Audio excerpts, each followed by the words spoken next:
Hey, let's go live to Benalla in regional Victoria. The Leader of the Nationals in the Senate, Bridget McKenzie, joins me as she does every week. What have you been up to this Anzac Day? Well, Kira and I started the day in Wodonga for our dawn service, where we would have had in excess of 3,000 locals turned out with prayers of peace, the ode of remembrance, and obviously messages about the diggers and their fight for justice, freedom and peace since the Anzac to the modern day. And here in Benalla, we did the same again. And I think your earlier correspondents actually talked about the number of young people out on Anzac Day. And I think it's so powerful to have them here, hearing the stories from today's ADF and hearing these stories and the legends of previous servicemen and women who, you know, made the ultimate sacrifice and have fought for the values that we hold so dear here in Australia.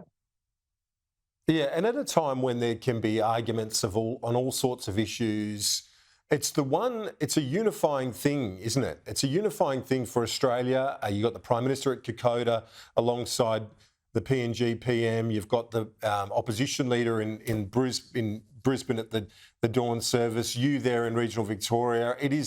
It's a wonderful thing that we have in our nation that we need to protect, don't we, as part of what is a key part of the fabric of our country.